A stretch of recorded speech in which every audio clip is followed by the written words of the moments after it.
Welcome to another episode of From the Horsebox. I'm Claire. And I'm Kate. Today our guest comes from the Garden of England, very different to our life in the Northwest. And what I find particularly fascinating is how many times they have had to reinvent their Kent farm, adapting to the changing times and still continuing to do this today. He depicts his farm as a canvas upon which he and his family weave their own interests into the business. Now, our guest today is Peter Hall from the Weald of Kent.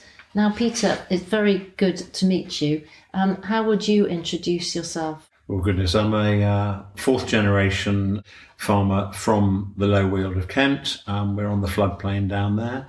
My great-grandfather was an old Sussex farmer, yeoman farmer, and he came across to Kent at the end of the 19th century and rented a bit of ground and fattened up chickens and duck for the White Star Lines and those kind of things back in the day then. That bit of ground, interestingly, they subsequently bought in the 1930s, but it's where my brother now has a vineyard on the south-facing slopes and makes a very good sparkling wine.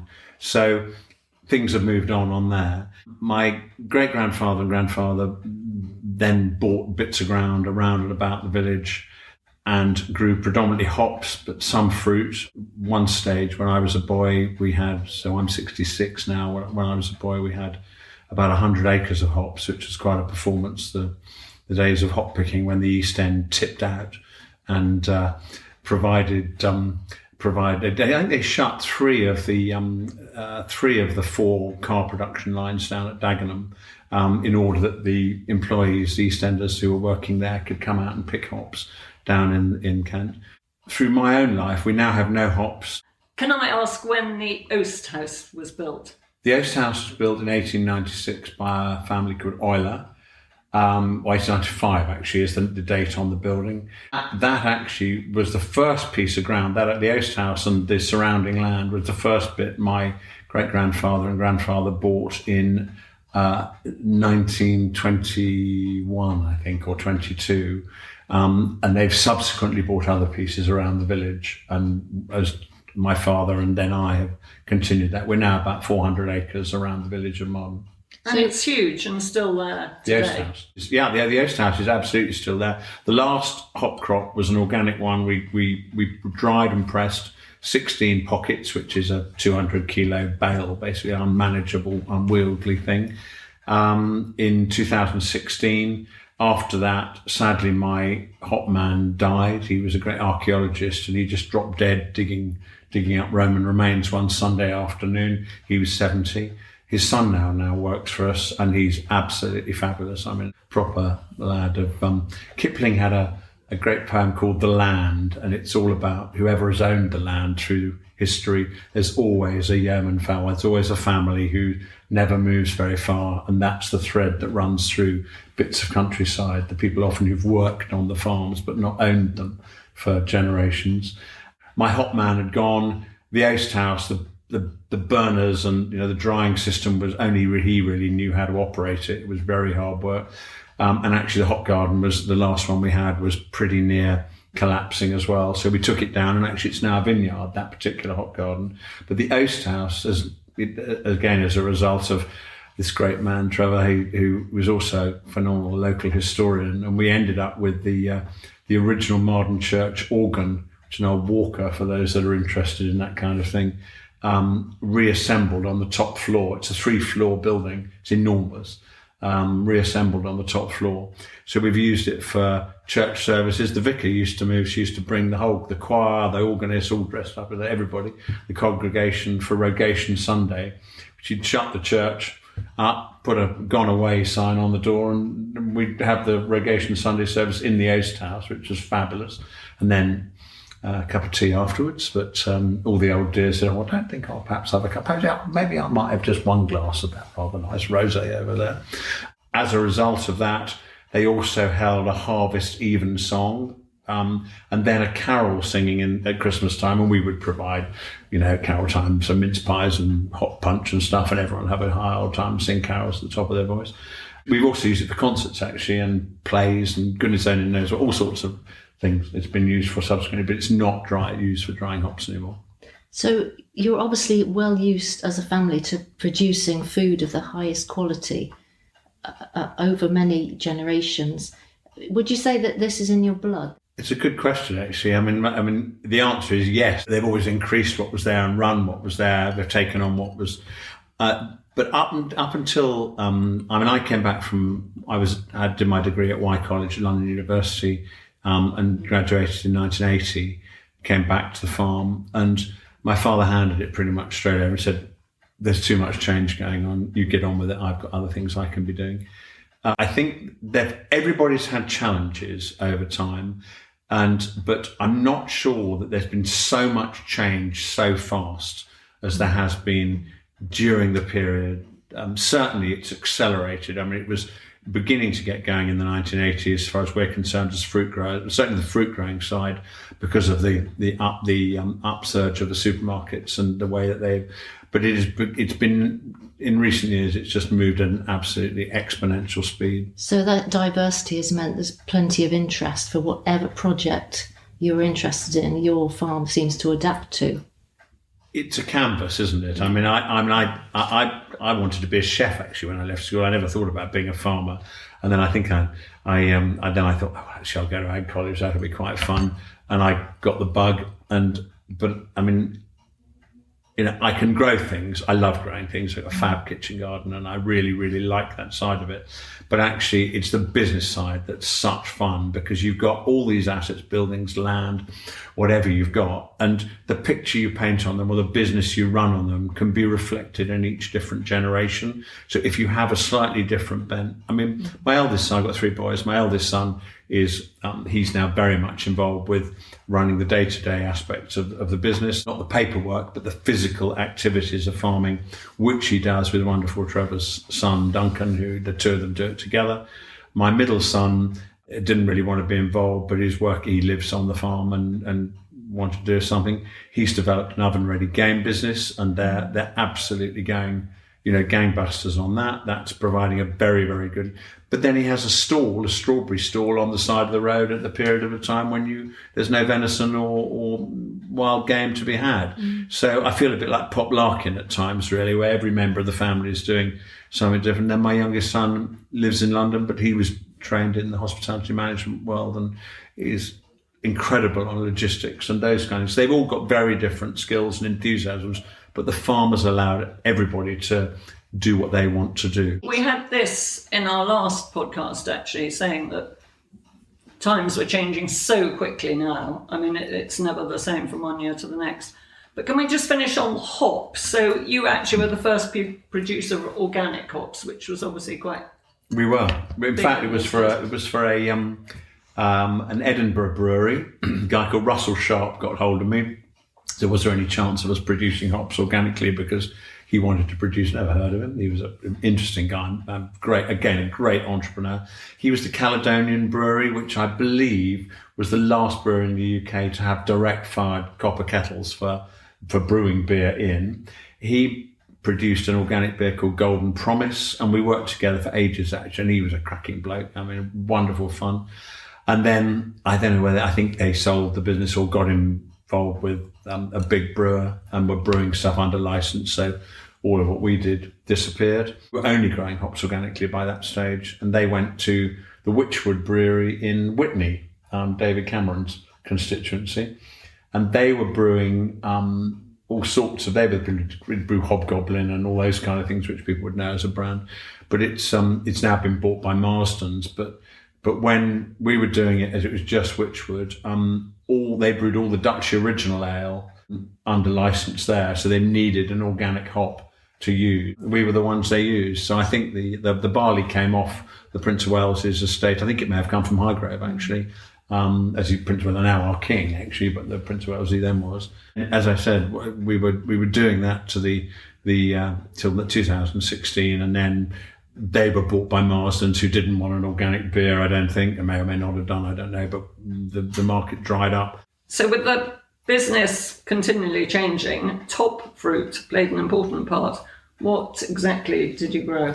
We've always grown apples and pears. Top fruit is basically apples, pears. It's tree fruit, really. It probably includes plums and cherries, but actually they would be stone fruit. Top fruit is basically apples and pears. We've grown huge areas. We had about 80, 90 acres at one stage. We're now down to probably, probably about 60 or so. That is predominantly pears, which we've grown conventionally.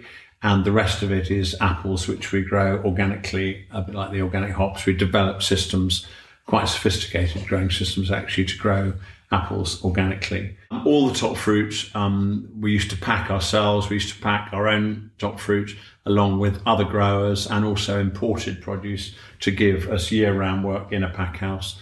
And then about 10, 12 years ago now, we were delisted by the major supermarket we were operating with. I won't bother to go into details, but any farmers amongst you will all know about how that all works. And so we thought, well, what are we going to do now? We've got all these orchards. I'd worked very closely with another farmer, big farmer, grower packer, and we did a deal whereby we would grow the fruit the conventional fruit. We would grow the fruit, the conventional pears. When they were ready, he would send in his picking gangs, take the fruit away, and we would be paid by the volume of fruit they took away. And that worked absolutely brilliantly. With the organic apples, which were mainly dessert, Gala, Braben predominantly, we had a share farming agreement with a great friend of mine, who is a fantastic organic top fruit grower and very substantial. I don't know if he's the biggest in the UK, but he's certainly right up there and very, very good. So we had a share farming agreement with him, which meant we didn't have to worry about employing pickers. We didn't have to have all the razzmatazz of that end of it. We just concentrated on being growers or working with another grower.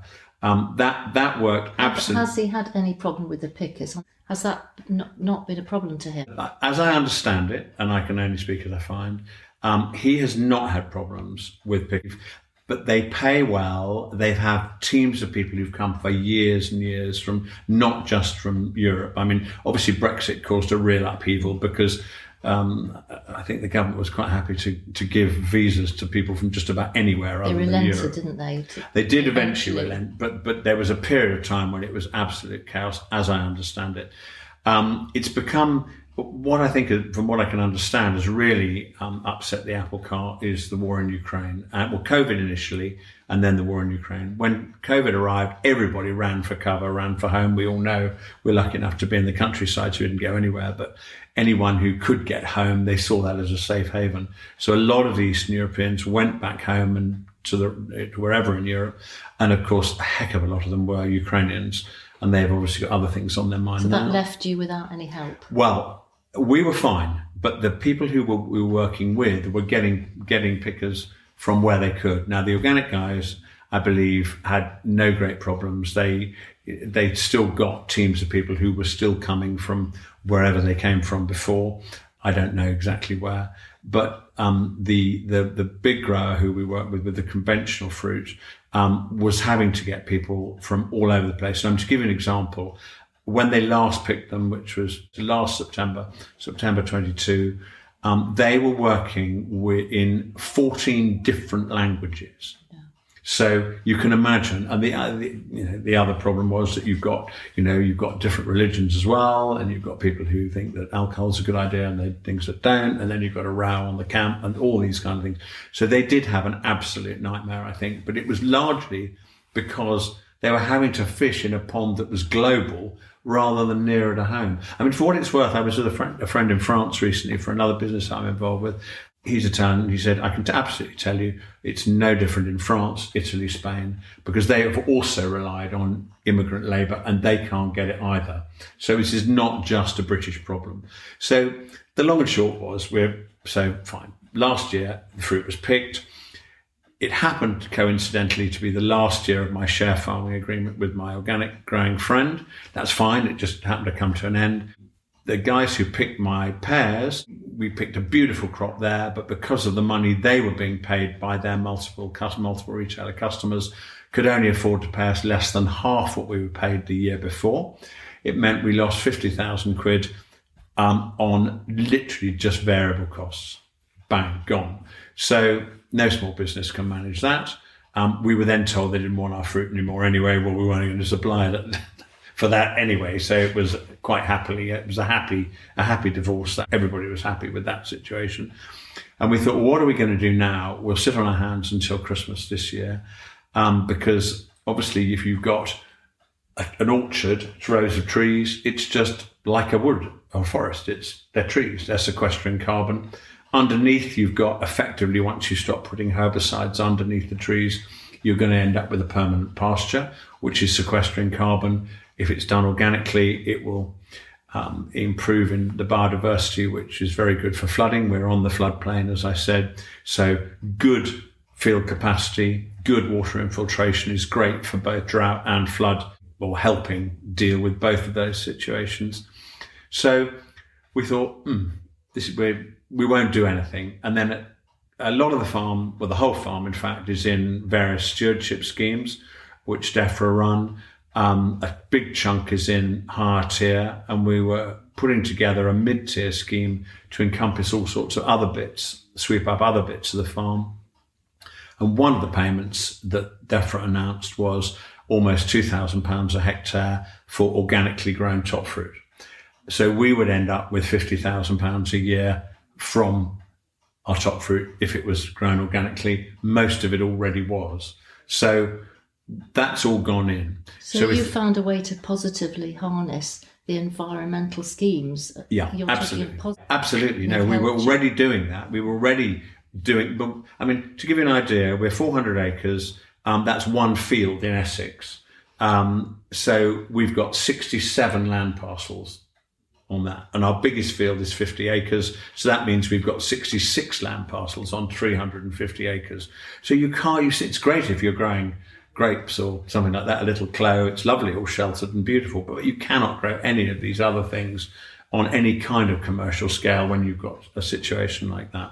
So I'm interested in the customers, the actual market face of the fruit. Who is actually eating your fruit? Well, historically, it would have been going through the supermarket system and being bought in one of the major retailers in a pre-pack, in a plastic bag, in whatever.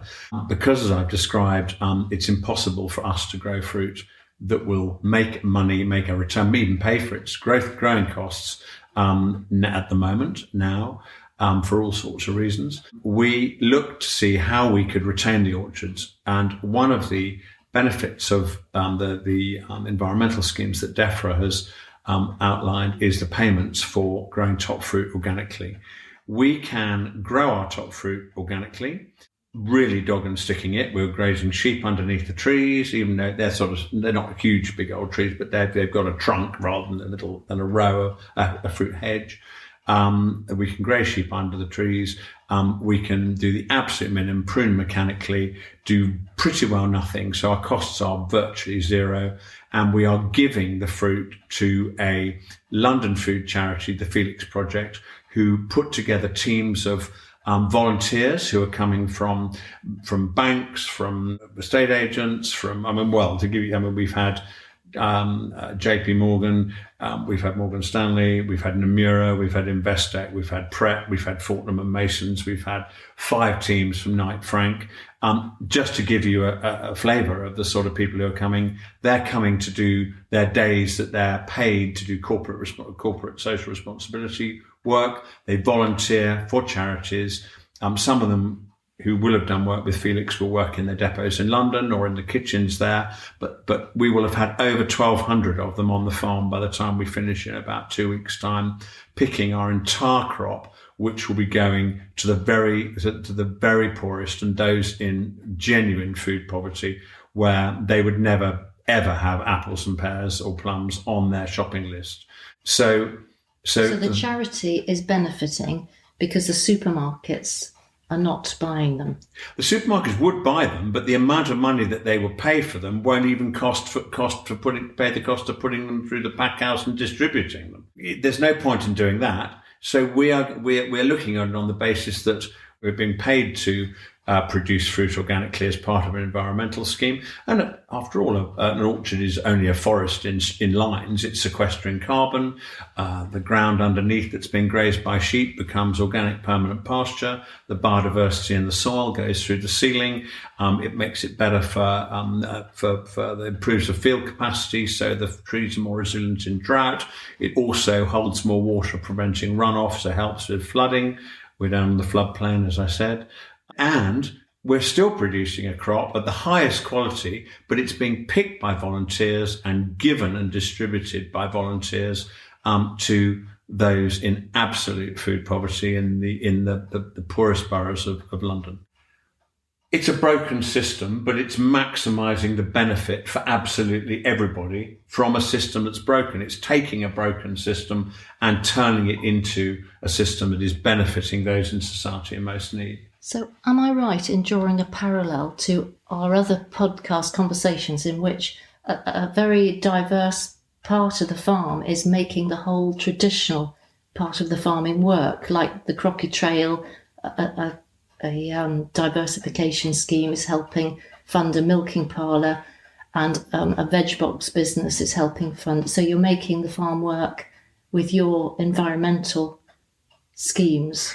Absolutely. To balance everything out. That's completely correct. Without the environmental schemes, we couldn't do any of it. We just have to abandon the whole lot. It simply wouldn't work. Traditional farming just isn't paying across the board. No. Well, it certainly isn't in our case. On the more marginal land, it certainly doesn't pay. You've got to be doing something else. So where our old pack house was, I have a cider maker. In our old cold stores, we now store imported fruit for a haulier for importers that's then taken to the wholesale markets. We've just put a 50k solar array on the roof, which means that our electricity price is coming down, and so on. So we're likely to put more up assuming that the cold storage works. The whole thing, but that side of it is parts of the business that deliver extra income. They're all part of the portfolio, if you like, of things that we're doing. I think I said that I just see the farm as the farm and the buildings and the land, what we have as a canvas upon which you take whatever the benefits are, whatever way you can make a living out of it, employ people, and provide food that's wholesome. After all, it doesn't really matter, does it, where the food goes, so long as you're providing good, healthy, wholesome food and it's arriving on somebody's plate and not being wasted or tipped in a biodigester or something, then it's happy days, isn't it? So this Felix charity project brings in a new audience to agriculture that you speak to. What sort of response do you get in that interaction? Well, amazing. I mean, we'll have had, by the time they only come for a day, they volunteer for a day, they come down on the train or drive, they're given a picking bucket, some basic health and safety and how to do the job, quick lightning induction. And as I've said, they're coming from every kind of big city firms. I mean, huge numbers. And usually in batches of about 30. We have had nearly 50 one day. That was quite unmanageable, like driving cats. But they were all brilliant. And they come down to do a day. We've been blessed with having had only one day of rain in 6-7 weeks, I think now. But they come down, they're given their lunch. Felix provide their lunch for them, a sandwich and something to drink. And I get 10, 15 minutes, which they want me to explain why they're here, why we're doing what we're doing, how it works, how it fits in, and how Felix are distributing. I mean, Amazon do their distribution for them for nothing. They don't want any PR, but they do all their distribution. But these people come, the volunteers come, and they pick, and some of them are better than others, but that's just the normal distribution of life. But I'm able to explain why the marketplace is how it is, what the problems are for farmers in the current market, and what we are doing and what others might be able to. Now, the strange thing about what we're doing is that we've given Felix the whole crop, so they could book people up weeks, months in advance in some cases, over a 2.5 month period, which is not what they're normally able to do. Normally they say, farmers will phone them and say, we've got something or other that needs picking. When must it be done? Oh, it's Wednesday today. Oh, they must be off by the weekend. And trying to get volunteers to do that at that notice is virtually impossible. But if you've got work for 2.5, 3 months solid for teams, we could easily give up a day if someone said, I've got some cauliflowers that need cutting. The team could be diverted somewhere else if that's what they wanted to do. So this is game changing for Felix, is to have a whole farm to come at, because they can book up people in huge numbers. But it enables me, the people we're having are highly intelligent, they're working in... But does it open their eyes to farming in any way? And what do they say? They're tired. They realise bear in mind, they are only picking for maybe 3 hours, and a normal farming day can be 8 or 9 picking. So, and they're picking in a gentle, leisurely way, whereas almost all harvest work is piecework. So, they're stunned by how hard the work is. Even the fit, they say, go to the gym, forget it. 3 hours of this, you can't move. Give us a good story with a disaster or someone. Actually, I'll tell you one very funny story, actually. I will tell you a funny story. There's a funny story and a wonderful story and a sad story, I suppose. The funny story, I guess, or should I start with the sad story? Maybe the sad story. The sad story is that, so they all stop for lunch, they sit down in the meadow. It was when I was away. Anything happened this week? Kate, who's the girl who's running the show. Another Kate, she's tiny, she's as short as you are tall.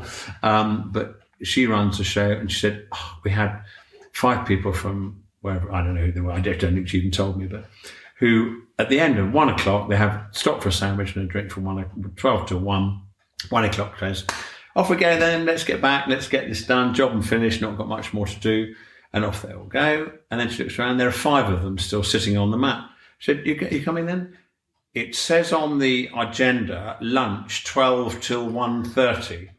It's only 1 o'clock. So she said, I'm sorry? It says on the agenda, she said, don't worry, you come when you're ready. The hilarious one, or the unbelievable one probably, is they all have their sandwich and something to drink, and Kate checks out, make sure they've got everything, and there are half a dozen or so of them, one group anyway, sitting on the top floor and in the orchard. This is in the middle of an orchard, not like, And he said, do you want to drink? Oh, no, we're fine, thanks so much. Anyway, a few minutes later, there's sort of, Jones, comes from somewhere on the other side of the field in the yard. They've ordered a takeaway coffee from Greg's, so to be delivered into the orchard. So the nearest Greg's to us has got to be 6 or 7 miles away, and they made, I don't know, half a dozen coffees like up, a Deliveroo whatever. thing. And like a Deliveroo to deliver in the middle of an orchard. So that was magnificent. And the most wonderful thing was, we had a team from, and I was here this day, we had a team from Morgan Stanley, which generally tend to be the youngsters sort of between 25 and 35. But we do get some of the real old war horses come in. They're cracking blokes and girls as well, but mostly men actually. Anyway, Sainsbury's deliver the sandwiches at lunchtime, and he's talking to Kate. So that's wonderful, great that Sainsbury's are delivering the sandwiches. He said, well, how much was today's then? She had 97 quid. And he reached in his pocket, pulled out his wallet. He said, here's 100 notes. There's lunch on me. Put it in the kitty. So that is without a single, but all of them are incredible. Actually, they're picking. They are strangers in a strange land. The work that they put in, they've signed up to something they've never, and they are absolutely unbelievable. So I can't speak more highly for them. And I get a lot of questions about every aspect of this, but I hope a lot of them, it's their first exposure to the Felix project. And they are able to work in the kitchens in London. They're able to work in the depots in London. They're able to help with distribution if they don't want to come out of the country or want to do more for the charity. So it's been a fantastic introduction to the charity for people who, most of whom didn't even know it existed.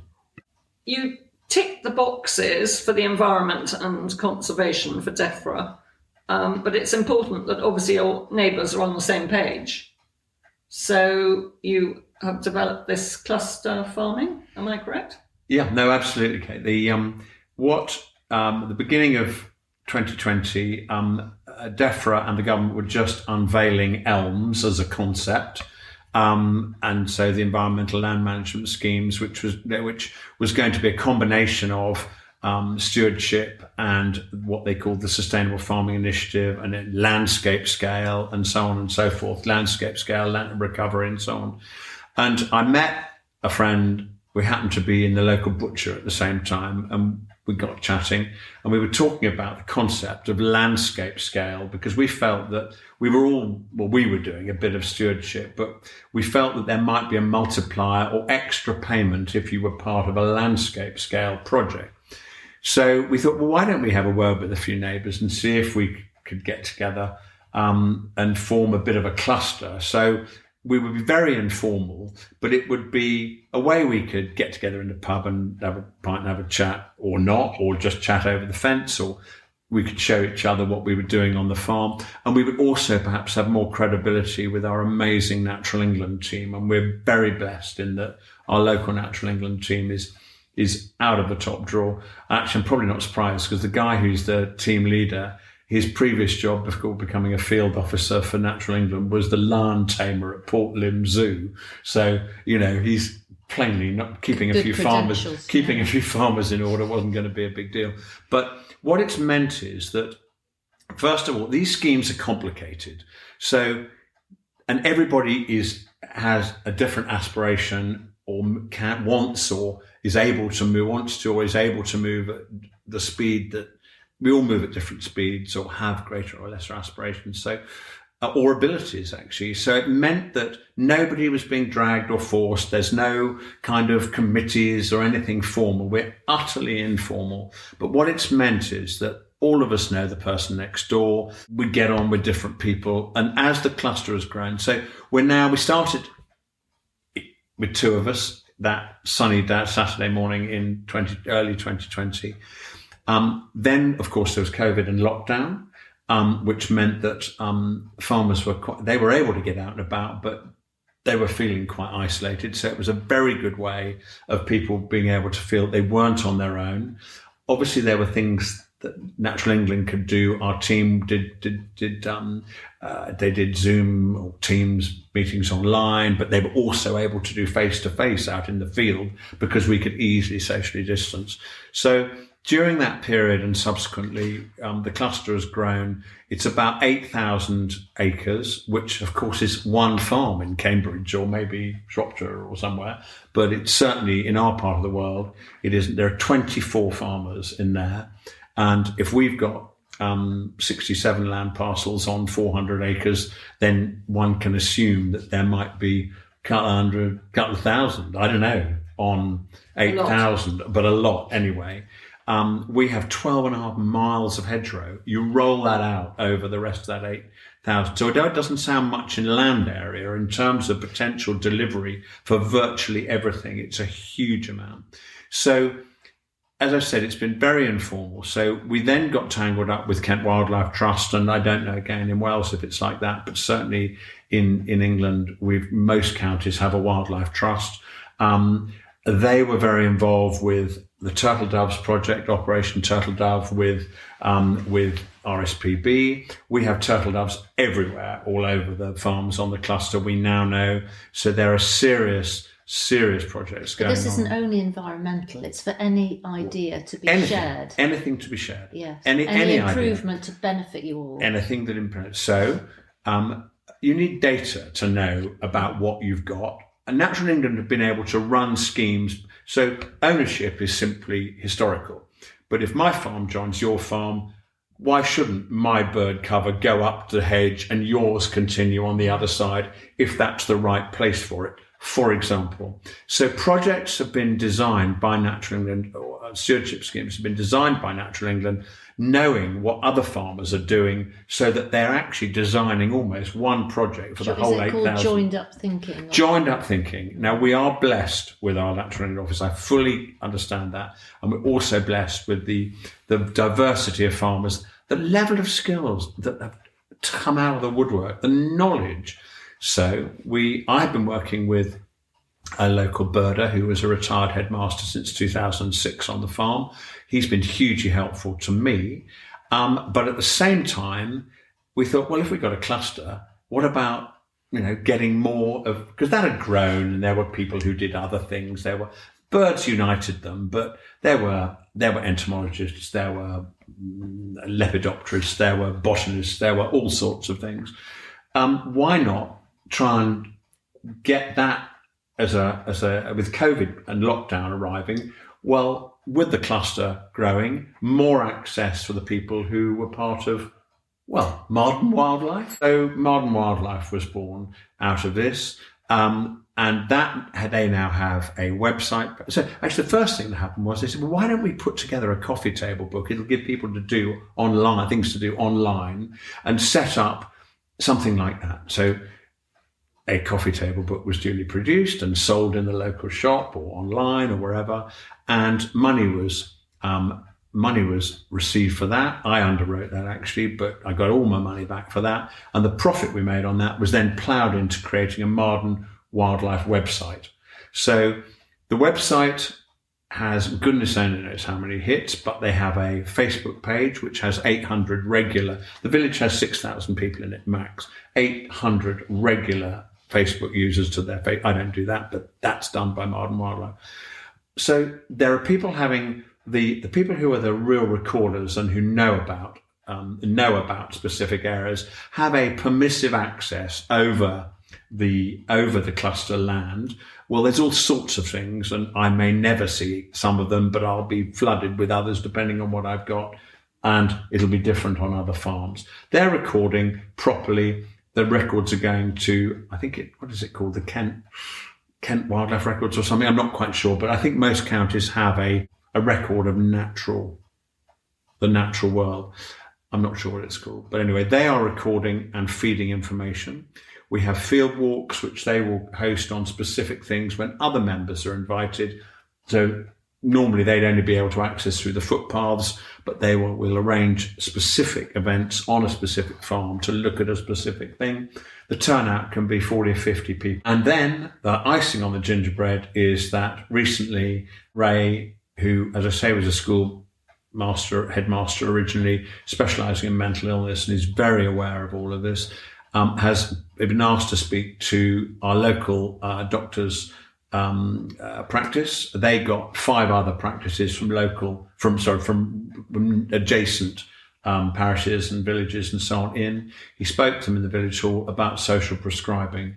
That is now happening within the Marden surgery. I understand that in its simplest format, people are being prescribed to visit the Marden website, Marden Wildlife website, mardenwildlife.org, if anybody's interested.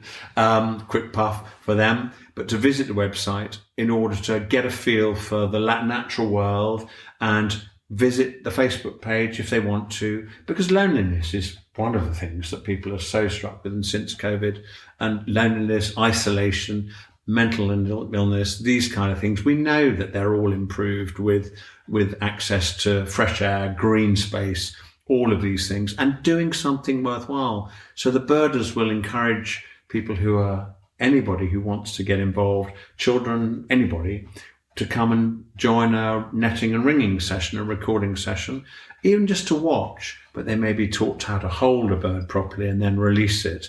The effect on people who've never done that, to be able to hold such a tiny thing and see it there and let it go, has been absolutely unbelievable. Do you think this is what the farming world has lacked, this sort of level of public relations?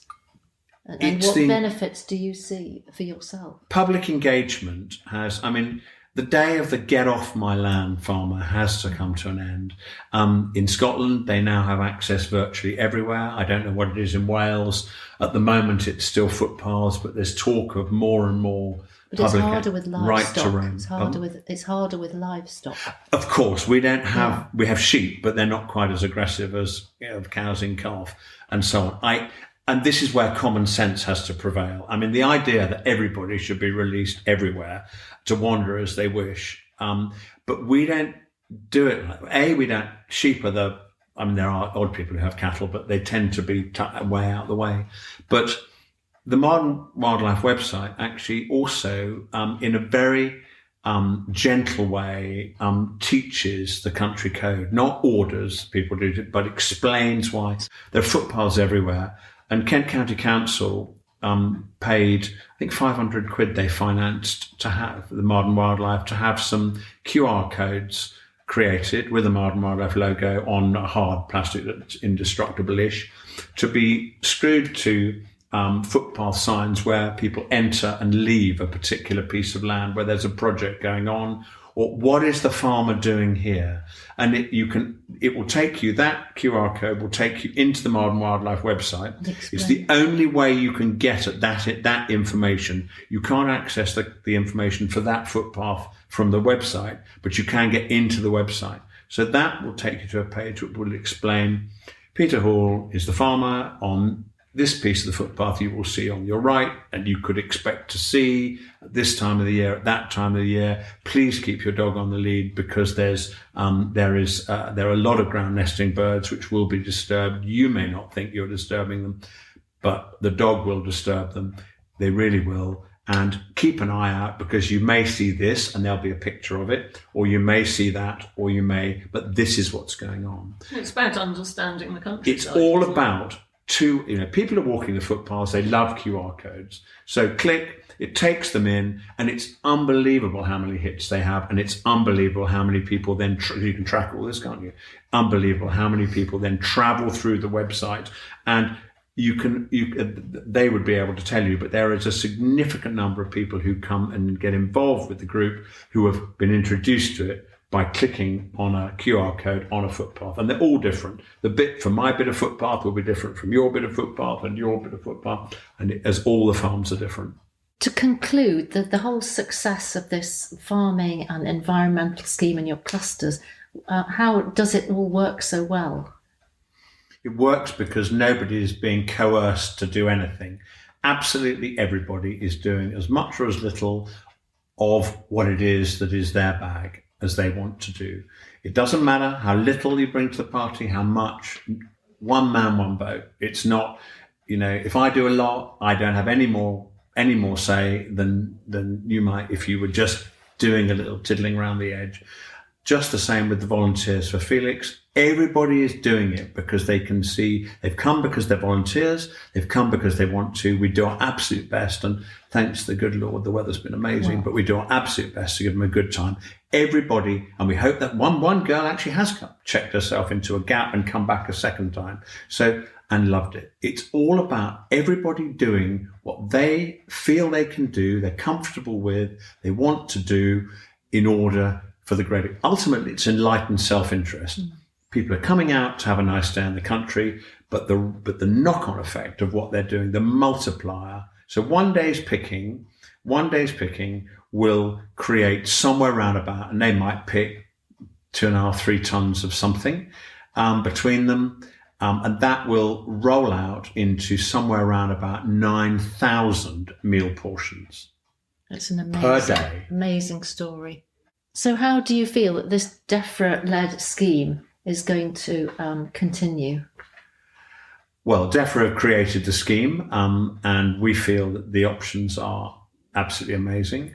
It's rolled out and dealt with on the ground by Natural England, who, again, we're blessed with a phenomenally good team, but I suspect that's not unique anywhere near. These people are all over the country, I hear, and they're very, very good. And by putting something together that's so positive, we have made a bit of a noise, I guess. I was asked with our Natural England team leader and Ray, the head of the Modern Wildlife Group, and Lou, who's my co-conspirator with constructing the cluster, to go and speak at the House of Lords, at a House of Lords reception for DEFRA and Natural England. As a result of speaking up there, we've got in November, Marion Spain and Tony Juniper have asked to come down and see the cluster and meet the Modern Wildlife team. They're bringing 2 of their council members who are for Kent and Sussex and for one for the south east of England. They're coming down as well to see how this is actually working on the ground. But what is happening is that it is a good scheme open to interpretation, but fundamentally a good scheme created by DEFRA. And it will improve. It is improving all the time. More things are being added to it. They're taking on board their tests and trials that they've been carrying out. They're taking on board suggestions. They're putting them into practice in the next waves of the scheme and in the Sustainable Farming Initiative. It's becoming broader and broader and broader. Rome wasn't built in a day, but it is getting better and better. And they're going to come and see how it's working in practice. We feel that it's absolutely the way forward for farmers who are on land that is marginal for producing food in the manner that it's now expected. We have many, many other things to offer as an industry. And it can be local nature resilience, it can be local food resilience, it can just be the resilience of a local farming community by getting together. But in the end, we've got to look after ourselves as an industry, and cooperating and pulling in the same direction and working with our communities surely has to be the way forward. Well, it's amazing to hear such a positive story about farming, and the clusters do sound extremely interesting. We'd like to wrap it up now by asking you some quick fire questions. Kate, would you like to start? I will start. No. Your favourite season? Oh, autumn for sure. Harvest is in, the trees are changing colour. Gorgeous. Yeah. Have you got a time-saving hack? Oh, definitely. Zoom or Teams. Phenomenal. Absolutely brilliant. Biggest myth in the farming industry? That the supermarkets are there to help the supplier and the customer. Supermarkets are there solely for the benefit of their shareholders. So don't give them as much stick as an industry as we do. Best colour for a tractor? Red, of course. Massey Ferguson red, or Massey Ferguson grey, as some of ours are. And the most important thing that we can do to support British farming? Oh my goodness gracious me. Join in. Brilliant. Well, I mean, you've got that brain, haven't you, to rise to all those DEFRA challenges, Peter, which you obviously really enjoy, the business side of it. Yeah. It's the business side of it that's fascinating. Fun. Yeah, it is. It's how do you take, I tell you, my grandmother, actually, it was extraordinary. It's one of those things that happens to you in life that you never, ever forget. So I used to go as a teenager when I was doing, before I finished, my father had me doing the wages every week and working it all out on the old P11s by longhand, And we were in Marden. My grandparents lived in Paddock Wood, and I'd have to go over to the NatWest Bank and pick the money up there. We had a special arrangement with Lloyd, so we were in Tunbridge. You could deliver the money, and we could collect it from the NatWest in Paddock Wood. And I would take it to the garden shed. I wasn't allowed in the house because she was very pernickety about people in dirty wellies. I'd go to the garden shed and I would put all the wages up and get that all sorted out. And if I was really lucky and I was in shoes, not wellies, and I was relatively clean, she would invite me to come into the hallway and have a cup of coffee before I went back to Marden. And we were talking one day, and she said, I'll just go to the pantry and get that, my dear. And I said, because you're so efficient, Gran. You've always got everything. She said, I can tell you, when it was back in the 30s, when things were tough, you had to be sure that you tucked things away when you had the opportunity. She said it really was at the stage where there were some weeks we genuinely didn't know how we were going to pay the men. When it was the Depression and the farming, everything else. And I got in the car on my pickup when I left her, and I drove home, and I thought, whatever else I do in my farming career, I'm not going to be the one to drop the ball, because everything I have is a result of them having hung on to what we had then in the 30s when it really, really was difficult. What enthusiasm, passion and energy. I'm sure Granny is looking down proudly, as he certainly hasn't dropped the farming ball at Marden.